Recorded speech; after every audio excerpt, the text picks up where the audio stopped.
Aumenta mi fe, Señor, aumenta mi fe. Aumenta mi fe, Señor, aumenta mi fe. Que nunca olvide tus promesas, que nunca olvide tus palabras, que Él lo crea, que no lo dude jamás.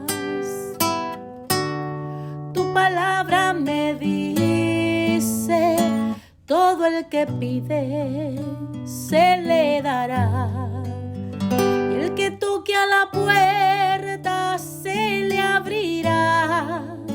Todo es posible, todo es posible para ti, Señor. Aumenta mi fe, Señor, aumenta mi fe. Aumenta mi fe, Señor, aumenta mi fe. Aumenta mi fe, aumenta mi fe, aumenta mi fe, aumenta mi fe, aumenta mi fe, aumenta mi fe, aumenta mi fe, aumenta mi fe, Señor.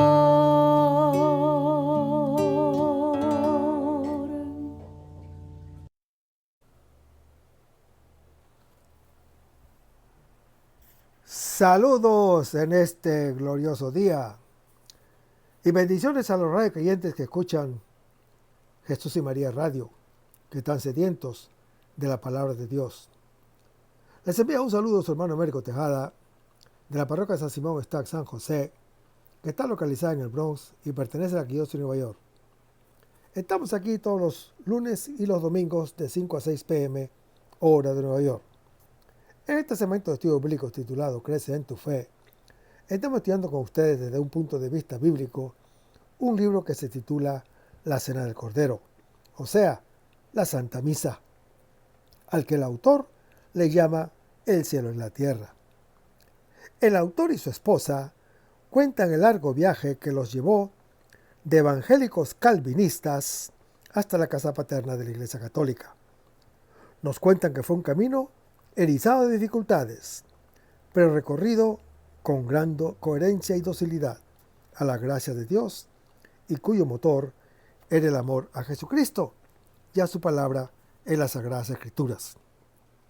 Y el punto de inflexión del acercamiento del autor a la Iglesia Católica fue precisamente la Santa Misa, en la que descubrió brillar con nueva luz la Sagrada Escritura. En este libro, el autor usa el libro del Apocalipsis como referencia y ofrece algunas claves litúrgicas que iluminan el sentido del último libro del Nuevo Testamento.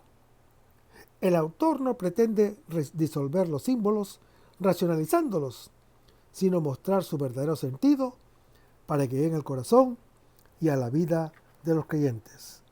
Vamos a comenzar con una oración y lo hacemos en el nombre del Padre, del Hijo y del Espíritu Santo. Señor, que todo lo que hagamos este día inicie con tu bendición y termine con tu ayuda. Que todo lo que digamos este día sea motivado por tu amor e inspirado por tu gracia. Que nuestras obras de este día reciban tu inspiración y perduren en tu paz. Todas estas cosas, Padre Celestial, te las pedimos en el luz y poderoso nombre de tu Hijo Jesús, que vive y reina en uno del Espíritu Santo, que eres Dios, por los siglos de los siglos. Amén. Los créditos de estudios son dados al Dr. Scott Hahn, a la Biblia de Jerusalén y a la hermana Evelyn Morán y su Ministerio de Música.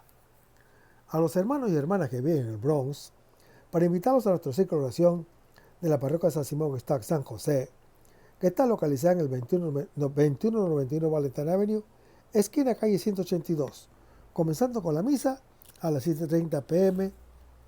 todos los viernes por la noche. Estamos en el segmento anterior hablando un poco sobre Apocalipsis capítulo 10. Y decíamos que en Ezequiel capítulo 3 se lee, y me dijo, hijo de hombre, aliméntate y sáciate de este rollo que yo te doy. Lo comí y fue en mi boca dulce como la miel. Pero lo dulce y amargo recuerda bien las experiencias del profeta Jeremías, que exclamó, se me presentaban tus palabras y yo las devoraba.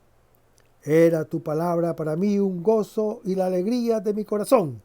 Y lo dijo en Jeremías capítulo 15.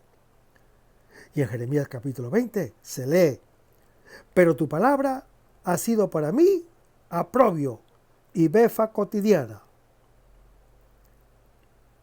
Así le pasa al apóstol de Cristo. Por un lado, su palabra es gozo y honor, mas por otro lado, es causa de odio y de persecución. Pero Cristo ya no los dijo. Si el mundo los odia, sepan que a mí me ha odiado antes que a ustedes. Si fueran del mundo, el mundo amaría lo suyo. Pero como no son del mundo, porque yo al elegirlos los he sacado del mundo, por eso los odia el mundo. Y lo dice el Señor Jesús en el Evangelio según San Juan, capítulo 15. Luego, para amar esta amargura de odio y persecución que la palabra nos trae, es buena señal. Porque es el mismo Señor Jesús que dice, y él, alzando los ojos hacia sus discípulos, decía, bienaventurados los pobres, porque suyo es el reino de Dios. Bienaventurados los que tienen hambre ahora, porque serán saciados. Bienaventurados los que lloran ahora, porque reirán.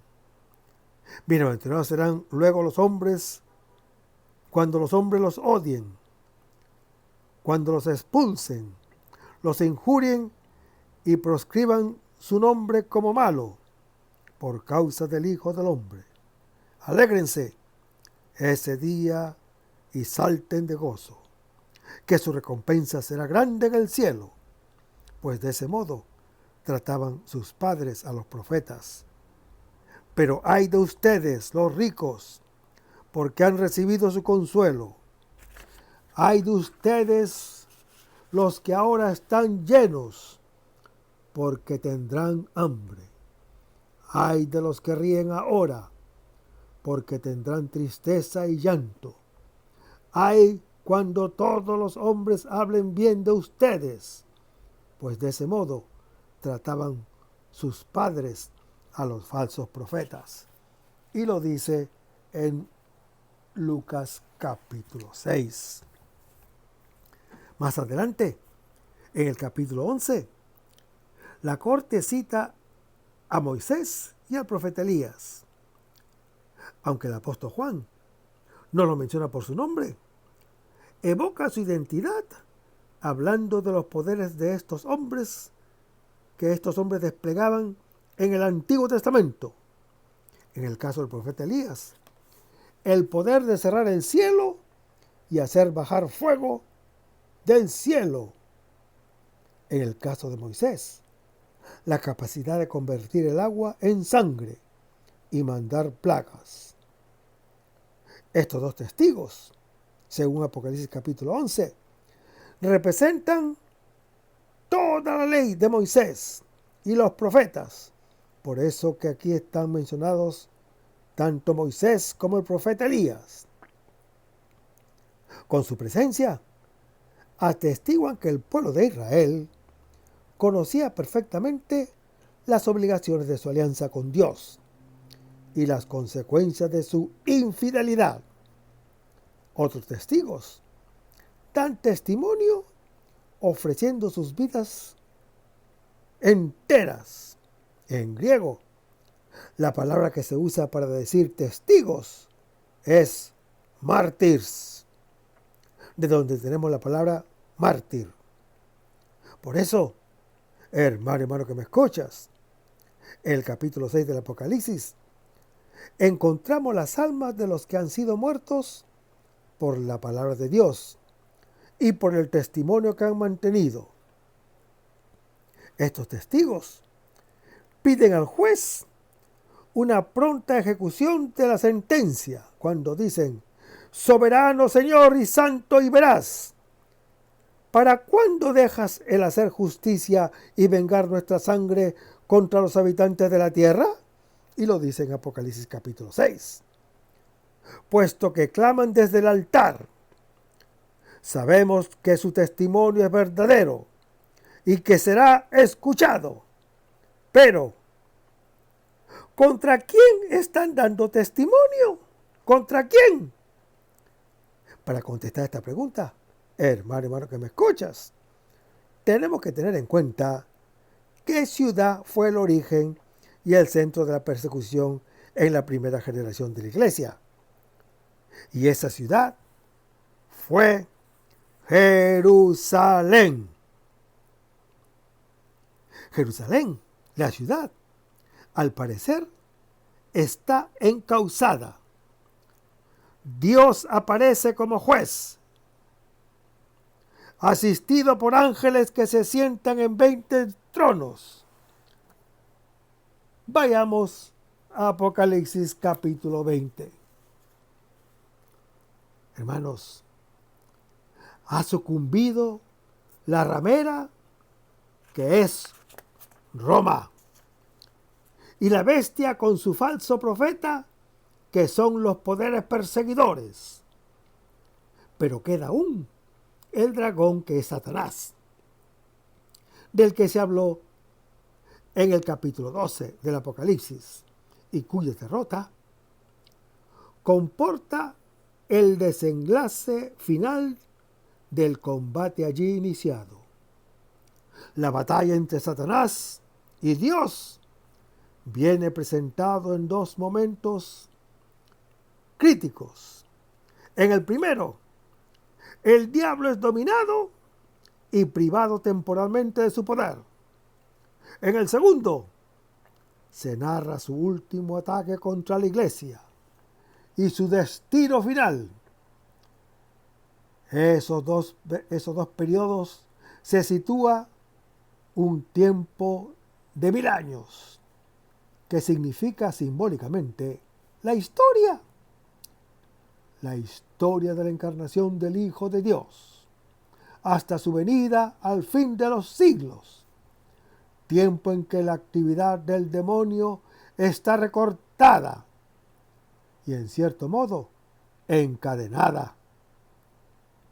Una corriente teológica que interpretó literalmente esa indicación cronológica, en sentido de que Cristo, tras su segunda venida, reinaría 1000 años en la tierra, lo que se conoce como el milenarismo. Pero la Iglesia Católica nunca la ha aceptado. Este texto es posiblemente el más difícil de toda la Biblia, y no tenemos la pretensión de poder resolver todas sus dificultades. Pero en general, el sentido nos quedará claro. Lo que más llama la atención en este pasaje son dos cosas: los 1000 años y las dos resurrecciones. Comencemos con el segundo detalle. Solo este pasaje y otro en Juan capítulo 5 son los únicos textos en la Biblia que hablan de dos resurrecciones. Ahora bien, mientras aquí en Apocalipsis, el pensamiento queda poco claro. En Juan capítulo 5, el Señor Jesús mismo explica con toda claridad qué es la primera resurrección y qué es la segunda. Pues sobre la primera resurrección dice: en verdad les digo, el que escucha mi palabra y cree en el que me ha enviado, tiene vida eterna y no incurre en juicio, sino que ha pasado de la muerte a la vida. En verdad les digo, llega la hora, y ya estamos en ella, en que los muertos oirán la voz del Hijo de Dios, y los que la oigan vivirán. Y lo dijo en Juan capítulo 5. Algunos dicen que la resurrección primera se refiere al bautismo, que regenera al hombre y le da nueva vida, librándole del pecado y haciéndole hijo de Dios. Otros dicen que aquí el Señor Jesús claramente se refiere al cambio radical que toma lugar en el momento en que acojamos por fe su palabra de salvación. Porque en ese momento recibimos en nuestra alma la vida eterna. Luego, hermano que me escuchas, en ese momento pasamos de ser espiritualmente muertos por nuestros pecados a ser espiritualmente vivos por la vida de la gracia. En otras palabras, hermano que me escuchas, resucitamos en el alma. Esta es la primera resurrección y en ella tienen parte solo los justos o creyentes.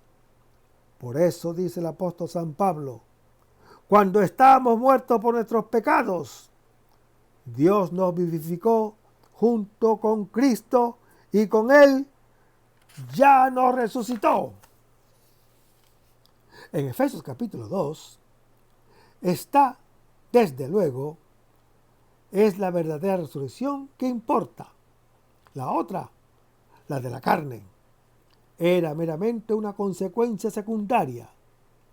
De esta primera resurrección, la del alma, nos habla el apóstol Pablo en Efesios capítulo 2.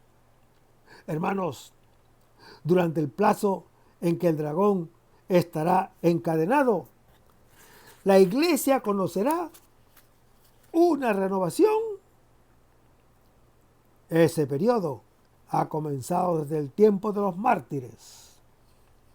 Es la fase terrestre del reino de Dios y de Cristo, en espera del juicio. Después explica el Señor Jesús cuál es la segunda resurrección, cuando dice: no se extrañen de esto, llega la hora en que todos los que estén en los sepulcros oirán su voz, y saldrán los que hayan hecho el bien para una resurrección de vida, y los que hayan hecho el mal para una resurrección de juicio. Y también lo dijo en Juan capítulo 5. La segunda resurrección tendrá lugar al final de los tiempos, cuando los creyentes en alma y cuerpo reciban su destino eterno de bienaventuranza o de condena. Los demás muertos de que se habla aquí son aquellos que no recibieron el bautismo. También estos resucitarán el último día para ser juzgados según sus obras. En otras palabras, hermano que me escuchas, aquí habla evidentemente de la resurrección de la carne en el último día. Y en esta segunda resurrección tendrán parte tanto los justos como también los malvados, aunque estos últimos para su condena. Apliquemos esto ahora a nuestro pasaje en Apocalipsis capítulo 20. Ahí dice que todos los que no adoran a la bestia revivieron. Es decir, los que no quieren participar en idolatrías, los que no quieren participar en falsas creencias y prácticas, sino que creen solo en el Señor Jesús. Esos son los que revivieron. Esa es, por tanto, la primera resurrección. O sea, la acogida de la fe. En cambio, los demás muertos no revivieron. Es decir, los que adoraron los ídolos y cometen maldades, esos no reciben la vida eterna en su alma y, por tanto, no son resucitados, sino que siguen siendo espiritualmente muertos. Hermanos, Dios permitirá que la acción simbólica sea especialmente intensa en los últimos días, cumplidos los 1000 años. Así lo enseñó también el Señor cuando predijo para este tiempo una tribulación como no la hubo nunca. Le abro las Escrituras. Porque habrá entonces una gran tribulación, cual no la hubo desde el principio del mundo hasta el presente, ni volverá a verla. Y si aquellos días no se abreviaran, no se salvaría nadie. Pero en atención a los elegidos, se abreviarán aquellos días. Lo dice el Señor Jesús en Mateo capítulo 24. Ahora, los nombres Gog y Magog, que están en Ezequiel 38 y Ezequiel 39, personifican los reyes paganos con terribles poderes devastadores, coaligados contra la iglesia. El campamento de los santos es el pueblo de Dios llamado así en Éxodo capítulo 14. Pero aquí es el nuevo pueblo de Dios, es decir, la nueva Jerusalén, que resiste la invasión, el lanzamiento del diablo al estanque de fuego y azufre significa su derrota, que pone punto final a la acción del mal sobre la tierra. Una vez más, las Sagradas Escrituras enseñan la duración eterna del infierno, como está en Mateo capítulo 18, Marcos capítulo 9, Mateo capítulo 25. Derrotado el mal y suprimida su raíz, que es el demonio, vendrán la resurrección y el juicio universal. El juicio viene descrito con la imagen de los libros. En unos están consignadas las acciones de los hombres, según Daniel capítulo 10. En otro, los nombres de los predestinados a la vida eterna, según Daniel capítulo 12.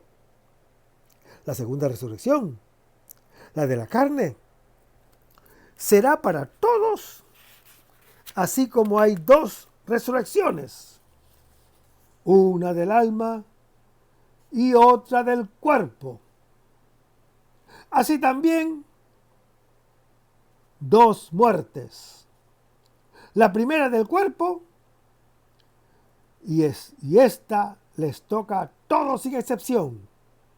Pero la segunda muerte es la muerte definitiva del alma, cuando los malvados son condenados para siempre al infierno. Y esta les toca solo a los condenados. Una vez resuelta la primera dificultad de este texto, la de las dos resurrecciones, no será ahora fácil resolver la segunda dificultad también, la de los 1000 años. Ya varias veces hemos visto que las cifras en el Apocalipsis suelen tener un símbolo o un sentido simbólico. Así, por ejemplo, los 144.000 salvados del Apocalipsis capítulo 7, o aquellos de la bestia cuyo nombre era 666 en Apocalipsis capítulo 13. Luego, lo más probable es que este sea el caso aquí también, que entonces simboliza o simbolizará la cifra 1000. Ya lo vimos antes. 1000 en hebreo se dice alaf, que originalmente significaba manada, y de ahí innumerables, incontables.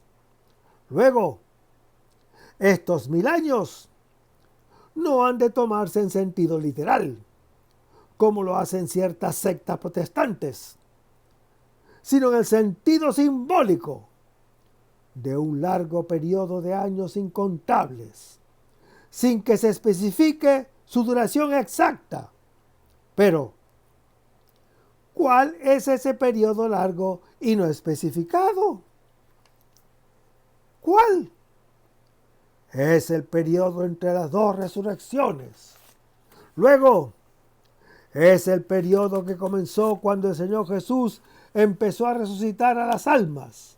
Es decir, hermano que me escuchas, cuando en su predicación en la Palestina comenzó a ofrecer su palabra de salvación a los hombres.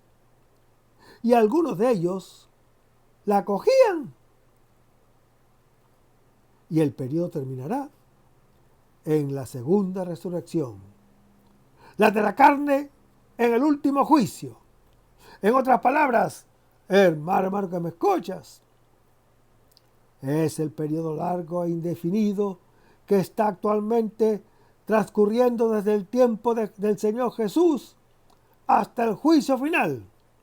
Luego, es la época actual y no ninguna época futura, como lo fantasean equivocadamente las sectas protestantes. Durante este tiempo, Satanás, en cierto sentido, está encadenado y no puede hacer tanto daño como antes de Cristo solía hacer, pues Cristo mismo dijo que él había venido para expulsar al demonio y, entrando en la casa del fuerte, que es Satanás, saquear sus haberes. Después de que primero había atado a aquel fuerte en Mateo capítulo 12, solo poco antes del juicio final, se le concederá un breve tiempo para hacer sus maldades, para que así pruebe la fidelidad de los creyentes y para que, al ser vencido definitivamente por Cristo, resalte más clara aún la victoria del Señor Jesús. Tenemos que añadir que la segunda muerte es la condenación eterna. La enseñanza de la Iglesia afirma la existencia del infierno y su eternidad. Las almas de los que mueren en estado de pecado mortal descienden a los infiernos inmediatamente después de la muerte y allí sufren las penas del infierno. El fuego eterno, la pena principal del infierno, consiste en la separación eterna de Dios, en quien únicamente puede tener el creyente o el hombre. La vida y la felicidad para las que han sido creados y a las que aspira. También quiero que aquí observen cómo se dice que los justos, o sea, los creyentes, serán sacerdotes de Dios y de Cristo. Y ahora, que me diga aquel sectario protestante, ¿cómo es posible ser sacerdote de Cristo a no ser que Cristo es Dios. Pues lo propio del sacerdote es rendir culto divino a la deidad. Por eso dice que somos sacerdotes de Dios. Luego, si el autor sin más añade que también de Cristo somos sacerdotes, entonces enseña claramente que también Cristo es Dios. A lo largo del Apocalipsis, los ángeles ejecutan la sentencia, también precipitando la destrucción de Jerusalén, junto con sus habitantes y su templo. El apóstol Juan presenta este acontecimiento en términos de una terrible Pascua. 7 ángeles vierten los cálices de la ira de Dios, que se traducen en 7 plagas.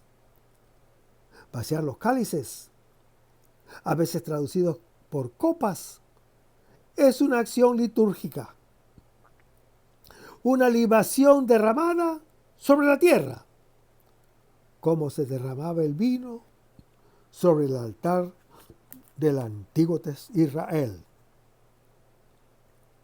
Hermanos, a la luz del cumplimiento de la Pascua, en la Eucaristía, estas imágenes resultan de los más impresionantes.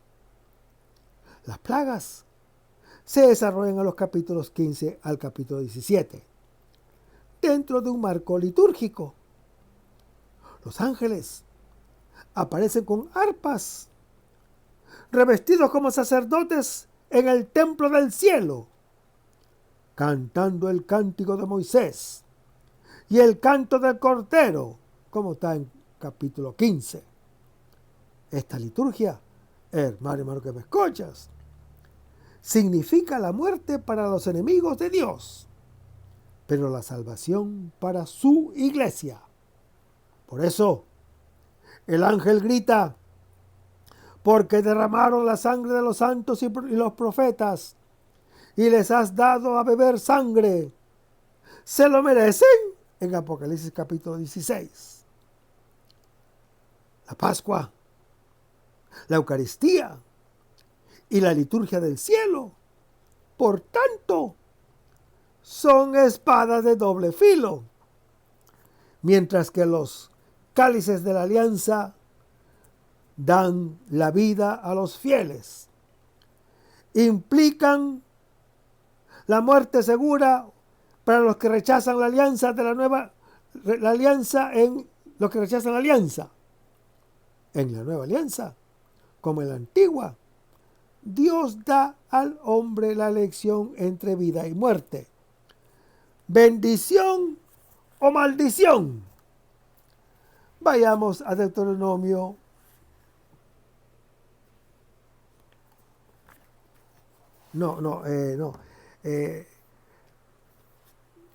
vayamos a ver, se me perdió la lectura. A lo largo de la... Ok. Elegir la alianza es elegir la vida eterna en la familia de Dios. Rechazar la nueva alianza en la sangre de Cristo es elegir la propia muerte. La ciudad de Jerusalén hizo esa elección en la Pascua del año 30. Al tiempo de esa Pascua, el Señor Jesús predijo el fin del mundo en términos terribles y dijo: verdaderamente esta generación no pasará hasta que estas cosas tengan lugar. Y lo dijo en Mateo capítulo 24. Para los antiguos, una generación, que en griego se dice genea, eran 40 años. Y 40 años después, el año 70, terminó un mundo con la caída de Jerusalén. ¿Por qué un Dios misericordioso habría de castigar de esta manera? ¿Por qué? ¿Cómo podríamos atribuir tanta ira al Cordero Divino, que es la verdadera imagen de la mansedumbre? ¿Por qué? Porque la ira de Dios es una gracia. Para entender esta paradoja, primero tenemos que explorar la psicología del pecado, con cierta ayuda del apóstol San Pablo. Resulta iluminador el uso que hace el apóstol San Pablo de la palabra ira en su carta a los romanos. Pues la ira de Dios se revela desde el cielo contra toda impiedad e injusticia de los hombres que, por su injusticia, tienen aprisionada la verdad. Porque lo que puede ser conocido de Dios les es manifiesto, porque Dios se lo ha mostrado. De modo que no tienen excusa, porque aunque conocieran a Dios, no le glorificaron como Dios ni le dieron gracias, sino que se envanecieron en sus pensamientos y se oscureció su insensato corazón. Y lo dice en Romanos capítulo 1. Esto podría resumir bien el cargo presentado contra la ciudad de Jerusalén en la corte celestial. Dios dio su revelación a Israel, incluso la plenitud de su revelación en Jesucristo. Pero el pueblo no le glorificó, ni le dio gracias. Más aún, aprisionaron la verdad matando a Jesús y persiguiendo a su iglesia. Por eso, la ira de Dios se ha revelado o apocaliptizado contra la ciudad de Jerusalén. ¿Qué pasó entonces? Seguimos leyendo en Romanos, cuando el apóstol Pablo dice: por eso Dios los abandonó a los malos deseos de sus corazones, a la impureza, al deshonor de sus cuerpos entre ellos mismos. Un momento. ¿Dios los entregó a sus vicios? ¿Los deja seguir pecando? ¿Qué es lo que nos quiere decir aquí el apóstol San Pablo? Vayamos a Romanos capítulo 1, versículo 18 al 32, donde aquí vemos a la justicia de Dios que salva. Se contrapone su cólera que castiga. Vayamos a las Escrituras. Soportaré la cólera de Yahvé, pues he pecado contra él, hasta que juzgue mi causa y me haga justicia. Lo anuncia el profeta Miqueas en su capítulo 7. Hermanos, el Dios santo y justo no soporta el pecado. En el Antiguo Testamento es proclamado en visión profética. Veamos las Escrituras. Si gritaban los serafines, se gritaban los serafines el uno al otro: Santo, Santo, Santo, Yahvé Sebaot, llena está toda la tierra de su gloria. Y lo pueden leer en Isaías capítulo 6. Hermanos, la santidad de Dios es un tema esencial en el libro de Isaías. Yahvé es el Santo de Israel. Su santidad exige que el hombre sea santificado, sea separado de lo profano, sea purificado del pecado y participe de la justicia de Dios. Esta triple aclamación de Dios vuelve a aparecer en el Apocalipsis. Y ha pasado a la liturgia de la Iglesia Católica. Esta teofanía constituye uno de los puntos claves del mensaje del libro de Isaías. Dios es presentado como el 3 veces santo, máximo superlativo que usa la lengua hebrea. Ser santo implica lo que en nuestras lenguas con mayor desarrollo conceptual llamamos trascendencia. Hermanos, Dios está más allá de todos los otros seres que son criaturas suyas. Santo, en hebreo, incluye también el concepto de sagrado o sacro, en contraste con profano. Pero en la epístola a los romanos, tanto gentiles como judíos han pecado y se hallan, en consecuencias, bajo la ira de Dios. Ya en el Antiguo Testamento se dice que Dios reacciona con ira contra los israelitas porque se quejaban diciendo: ¿quién nos dará carne para comer? ¿Cómo nos acordamos del pescado que comíamos de balde en Egipto? Y de los pepinos, y de los melones, y de las cebollas y ajos. En cambio, ahora nos encontramos débiles. No hay de nada. No vemos más que el maná. Y se quejan en Números capítulo 11. Hermanos, estas murmuraciones se repiten con frecuencia en los relatos del desierto. La cólera de Dios es su reacción frente a todo lo que se opone a su designio de amor. Esta ira no se opone a la justicia divina. Por eso, algunos textos parecen insinuar que en un componente necesario de ella, leamos: levántate, Señor, lleno de cólera. Álzate contra la ira de mis opresores. Despierta ya, Dios mío, tú que al juicio convocas.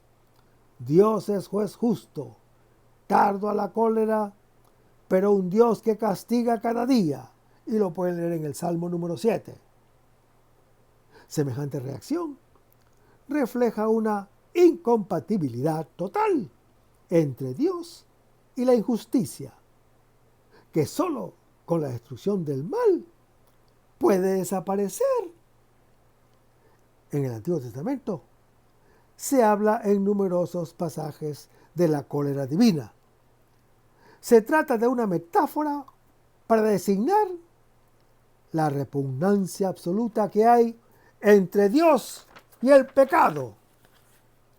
La Escritura trata de la ira de Dios, en especial relación a la ruptura de la alianza, como está relatada en Números capítulo 12, Deuteronomio capítulo 1.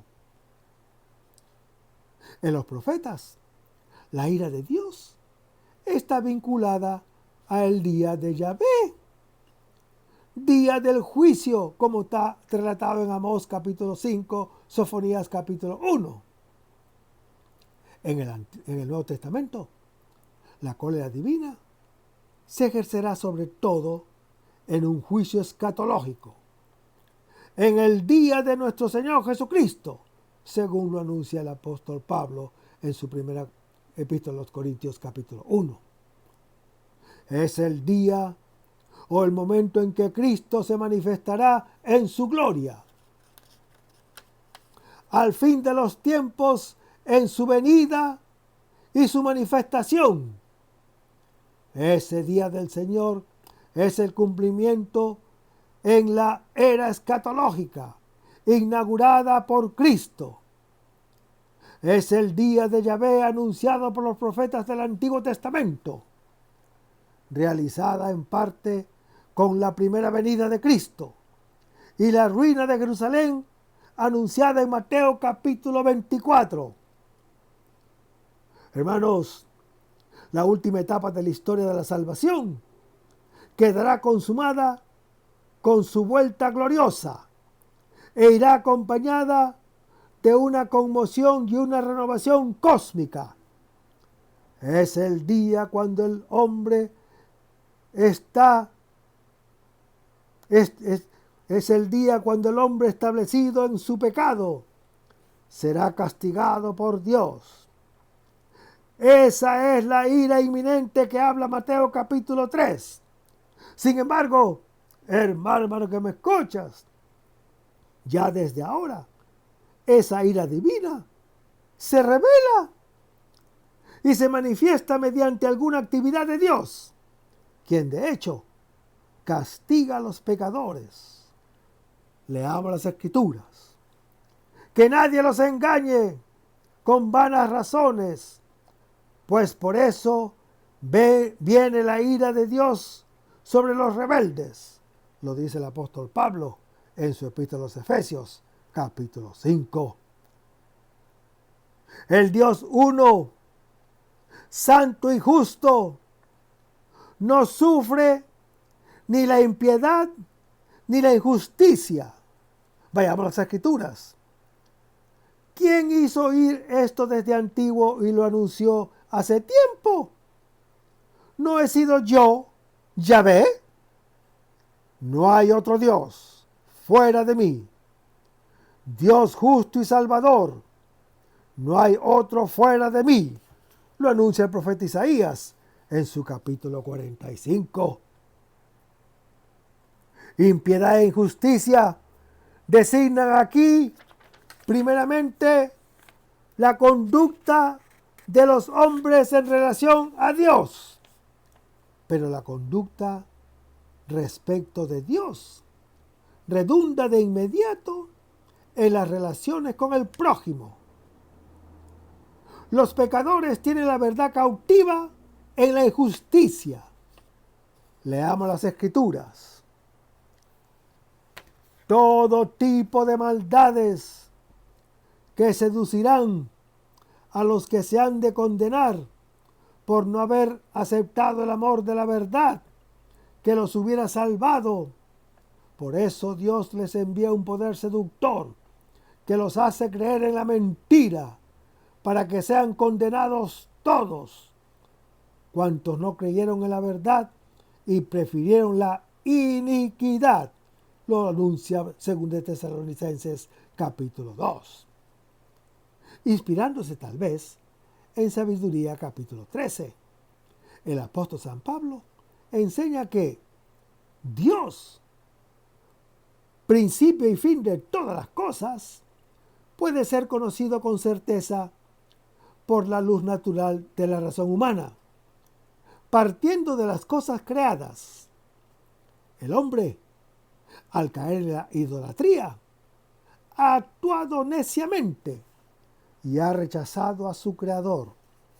Como consecuencia, incurre en la ira de Dios.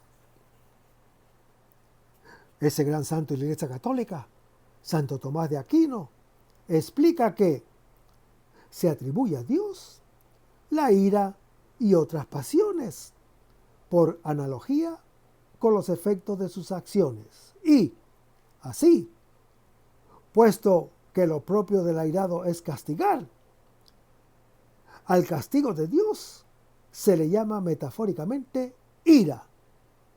Y lo dijo en su Suma Teológica ese gran santo de la Iglesia Católica, Santo Tomás de Aquino.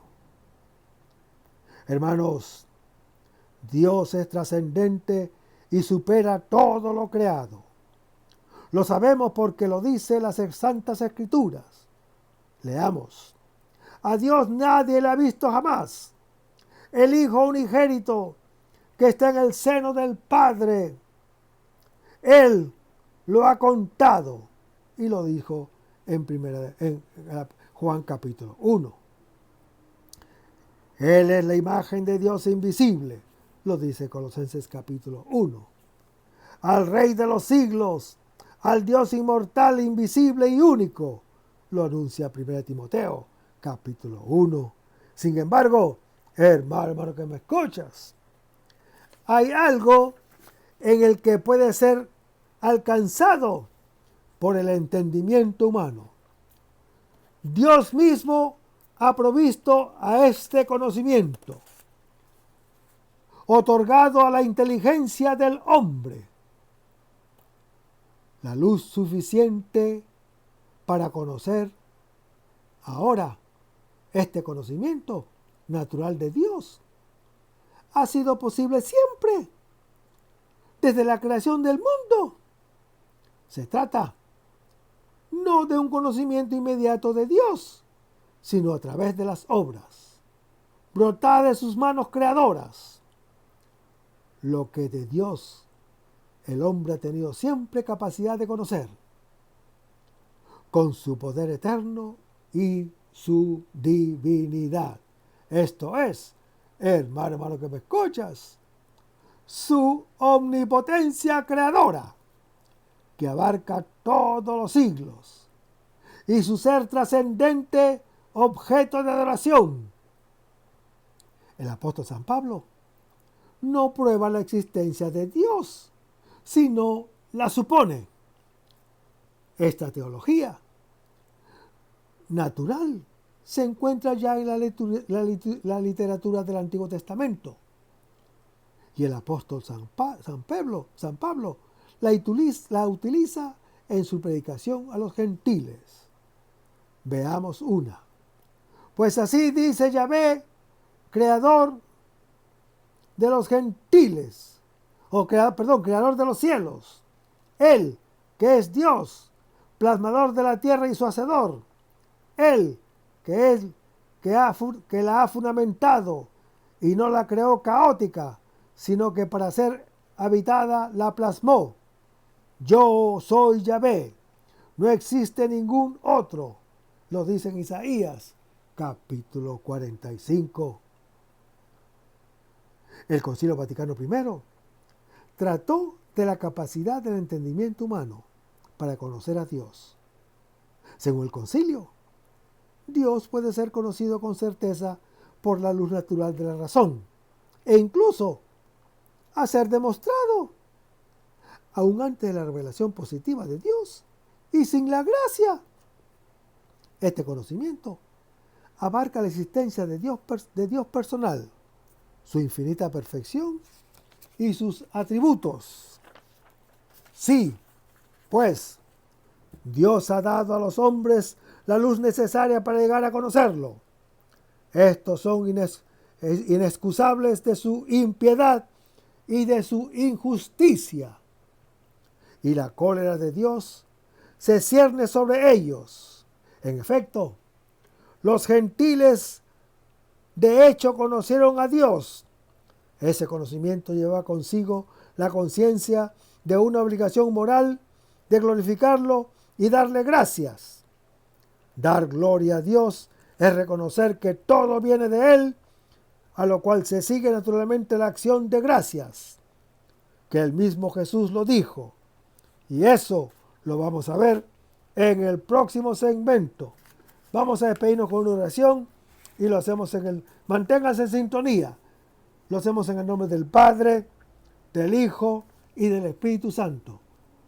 Señor Jesús, ayúdanos a conservar el fervor espiritual, la dulce y confortable alegría de evangelizar, incluso cuando hay que sembrar entre lágrimas, como Juan el Bautista, como lo hicieron los apóstoles Pedro y Pablo y los otros apóstoles, y también esa gran multitud de evangelizadores que se han sucedido a lo largo de la historia de la Iglesia Católica, con un ímpetu interior que nada ni nadie sea capaz de extinguir.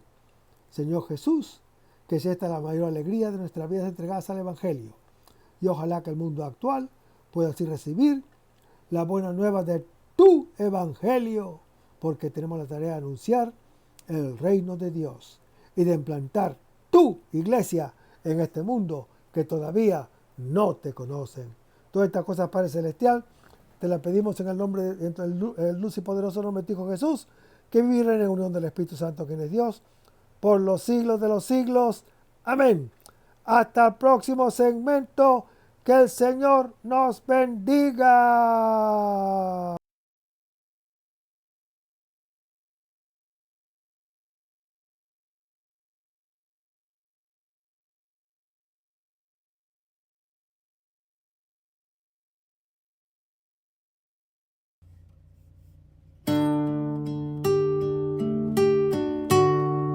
Aumenta mi fe, Señor, aumenta mi fe. Aumenta mi fe, Señor, aumenta mi fe. Que nunca olvide tus promesas, que nunca olvide tus palabras,